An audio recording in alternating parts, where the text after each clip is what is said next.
Assalamualaikum warahmatullahi wabarakatuh.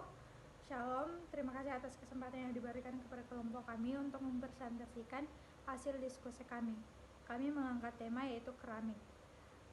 Sebelum itu saya akan memperkenalkan nama anggota kelompok kami. Yang pertama saya sendiri, Novita Rantelebang. Yang kedua, Varencia GF Kolinuk. Yang ketiga, Deyana Kisvaragiana. Yang keempat, Muhammad Ramdhani. Baik, saya akan menjelaskan mengenai pengertian keramik. Keramik merupakan material dengan komposisi logam atau semi logam dan non-logam.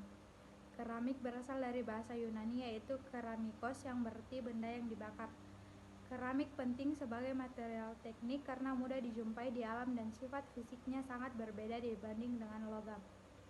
Makna keramik itu sendiri yaitu suatu hasil seni dan teknologi untuk menghasilkan barang dari tanah liat yang dibakar seperti gerabah, porselin, dan lain-lain.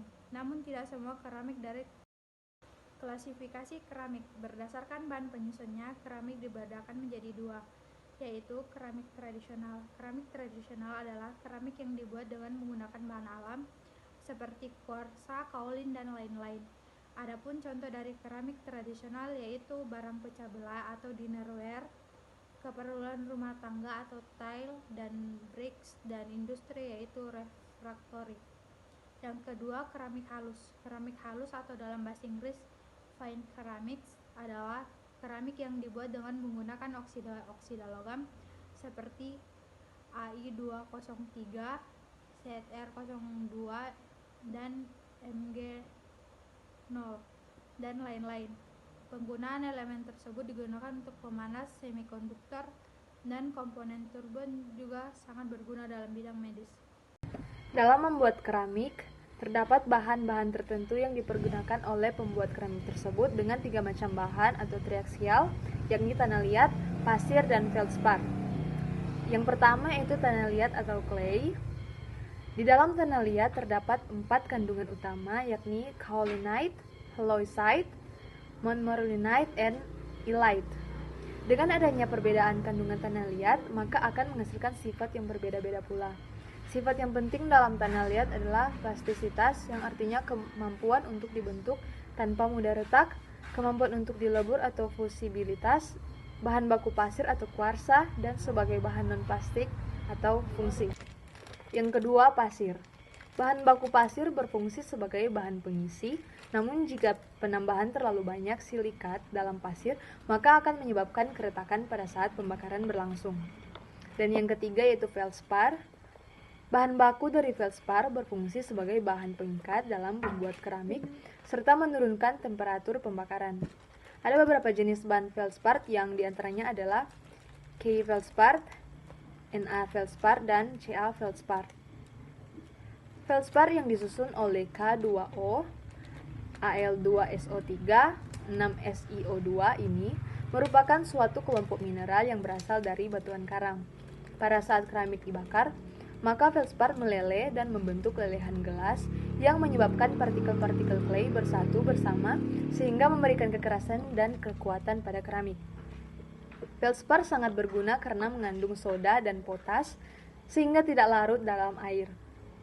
Feldspar mengandung semua bahan-bahan penting untuk membuat glasir. Glasir sendiri ini bertujuan untuk memperhalus permukaan keramik dan melindungi keramik, mempercantik dekorasi, dan memperindah bila dengan berbagai variasi warna. Sebagai bahan pelebur, feldspar merupakan bahan yang tidak plastis sehingga dapat mengurangi susut kering dan kekuatan kering.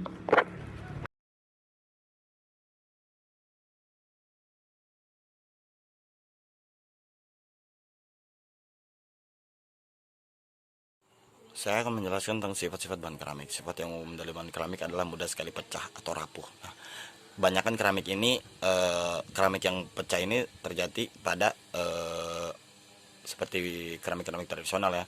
Yang pertama itu seperti kendi, gelas, terus gerabah, dan lain sebagainya. Sifat rapuh ini tidak berlaku pada jenis keramik tertentu, terutama jenis yang dikombinasikan antara keramik dengan logam. Nah, jadi contohnya itu sintering ya. Nah, sifat lain keramik yang sangat menarik adalah ketahanan terhadap suhu tinggi. Namun ada beberapa juga sifat unik yang telah kita rangkum. Nah, yang pertama sifat listrik. Nah, sifat listrik bahan keramik sangat bervariasi. Keramik dikenal sangat baik sebagai isolator.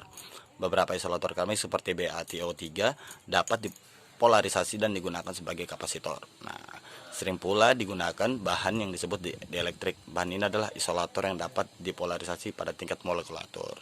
Nah, material semacam ini digunakan untuk menyimpan muatan listrik. Nah, yang kedua sifat mekaniknya.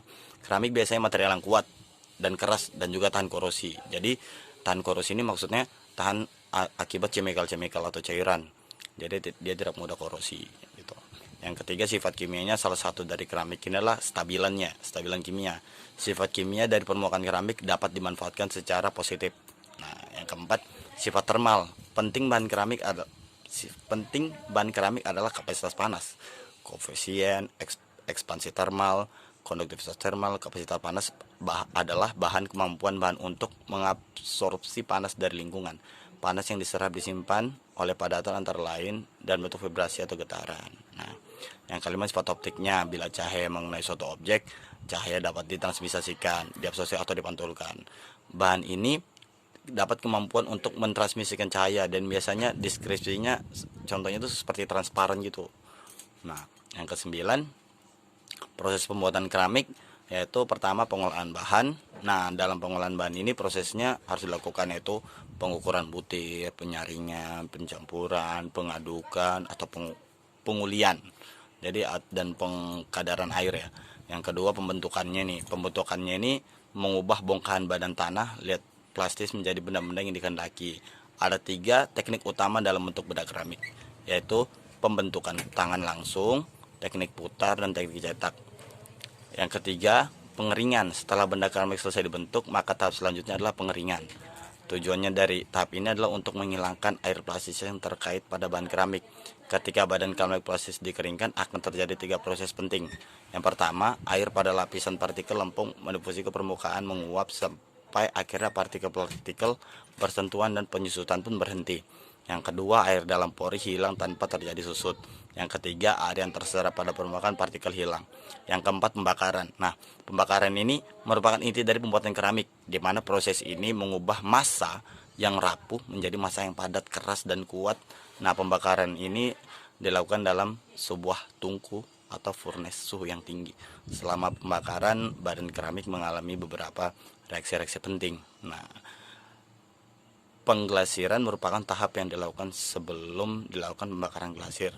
Benda keramik biskuit dilapisi glasir dengan cara dicelup, dituang, disemprot, dan dikuas. Partikel bersentuhan dan penyusutan pun berhenti.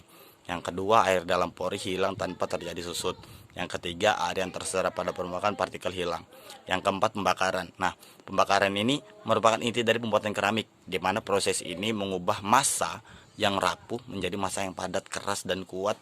Nah, pembakaran ini dilakukan dalam sebuah tungku atau furnace suhu yang tinggi. Selama pembakaran, badan keramik mengalami beberapa reaksi-reaksi penting. Nah, pengglasiran merupakan tahap yang dilakukan sebelum dilakukan pembakaran glasir. Benda keramik biskuit dilapisi glasir dengan cara dicelup, dituang, disemprot, dan dikuas. Kemudian ada jenis keramik dan tipe keramik kaca, yaitu diantaranya keramik biasa, keramik granit, keramik marmer, keramik teraso, keramik homogeneous tile, keramik kuadrat, keramik mozaik, keramik Vepers, keramik porcelain, keramik semen, keramik refractory, dan keramik batu alam. Next. Kemudian ada perbedaan bahan logam dan keramik. Jadi perbedaan antara bahan logam dan keramik adalah pada material keramik dengan pengolahan yang sederhana dan bersih dapat dibuat dalam bentuk non-kristalin, sehingga atom-atom tertumpuk atau tersusun dalam ketidakteraturan atau pola yang acak. Jadi keramik stabil secara kimia dalam lingkungan yang beraneka ragam karena air akan dioksidasi. Pada kenyataannya hasil reaksi oksidasi dari aluminium akan memberikan aluminium oksida yang lebih stabil. Kedua, keramik mempunyai titik lebur lebih tinggi sekitar 2020 derajat Celcius dan para logam Al sekitar 660 derajat. Hal ini membuat keramik sukar lebur. Logam dari keramik mempunyai ciri susunan yang sama pada skala atomik. Susunannya kristalin, yang artinya atom-atomnya tertumpuk dalam sebuah keteraturan atau pola yang berulang. Perbedaan antara bahan logam dan keramik adalah pada material keramik dengan pengolahan yang sederhana dan bersih dapat dibuat dalam bentuk non-kristalin, sehingga atom-atom tertumpuk atau tersusun dalam ketidakteraturan atau pola yang acak. Seperti pada logam, ketidaksempurnaan struktur kristalin keramik meliputi yaitu Panchencies, Intertertial-Cies, Displaced atom, dan microscopic cracks. Cacat internal ini mendorong terjadinya konsentrasi tegangan, khususnya pada beban tarik, tekuk, dan kejut. Akibatnya keramik lebih mudah pecah dibandingkan logam. Kekuatan tarik dan keulatan yang disebut toughness keramik relatif rendah, dan kekuatannya lebih sulit diprediksi karena cacat internal. Sering terjadi random terutama untuk keramik yang dibuat secara tradisional. Keramik pada dasarnya lebih kuat terhadap beban tekan atau compression dibanding tarik dan kejut. Next. Demikian pembahasan mengenai keramik, semoga bermanfaat dan dapat menjadi referensi informasi di dalam mengetahui apa itu keramik, pengertian, makna, definisi keramik, klasifikasi bahan, serta sifat dari keramik. Sekian dari kelompok kami. Mohon maaf bila ada salah. Wabillahi taufiq wal hidayah. Wassalamualaikum warahmatullahi wabarakatuh. Terima kasih.